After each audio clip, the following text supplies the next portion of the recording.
I've made 91 videos in this channel about creativity, and 27 of them are about ADHD. I just hadn't realised it yet. 6 weeks ago, I was sat in the developmental psychologist's office for my son's appointment, and I realised they were talking about me.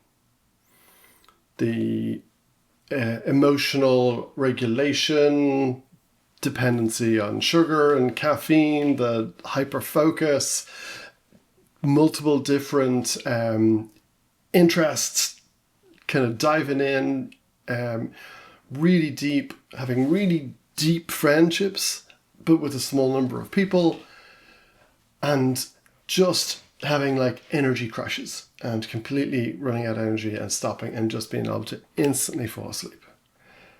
I was like, what? It was weirdly a relief to think it through and even ask the question, like, does this run in families? Is this normal for parents to come in here and be like, sounds like me? They're like, yeah, absolutely. Because there's a massive chance that your kids have inherited from you, because it's part of how you show up in the world. And I'm not saying this as like any sort of excuse. It's just an explanation. For me, it's new grounds that I'm able to stand on, a new perspective, and see how I've always been.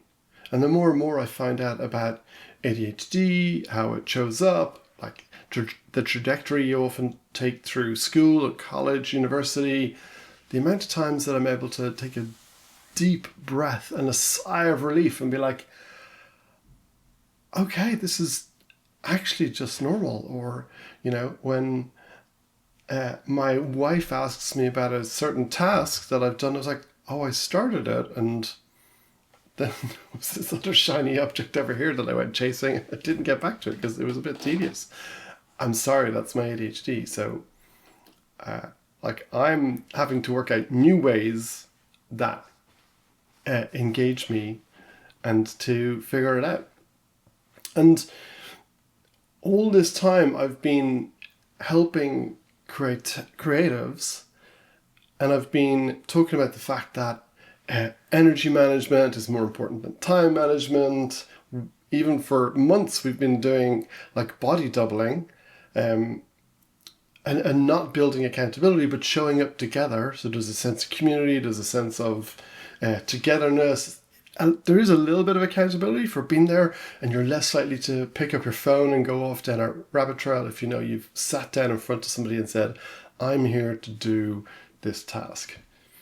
Because you're going to report back in and share how it went. And it's brilliant. Like, a lot of my content is about your identity as a creative. It's not about discipline. It's not about working harder. It's about connecting to who you are and how you show up in the world. And again, I've also come back to the idea of process over the product and over productivity.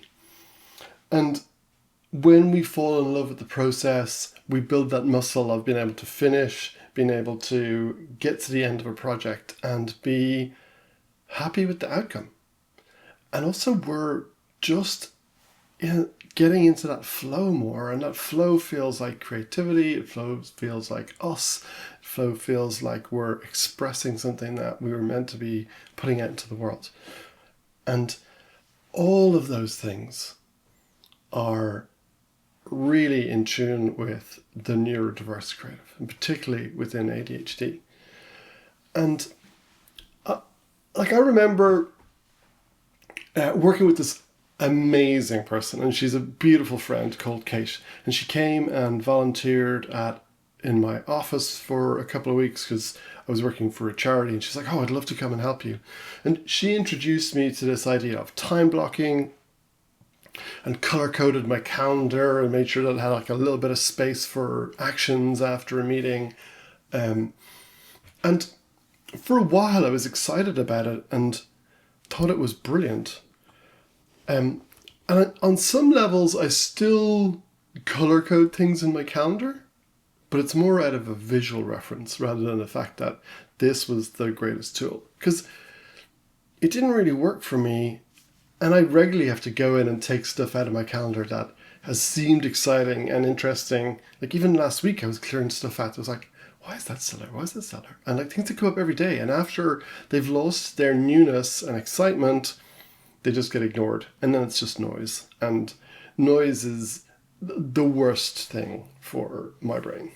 I always have to turn on noise. And that's partly why I've always been talking about the making space, like space for our creativity, getting our phones out, removing our distractions, because the more distracted we are, the more shiny objects that we can chase down rabbit holes, and the less we're actually going to get done of the thing that's important to us. If any of this sounds like your brain, the rabbit holes, the half-finished projects, the productivity advice feeling like it doesn't line up for you and it never sticks, I've got a free assessment for creatives to help them locate where they are and where they're stuck. The link's below in the description.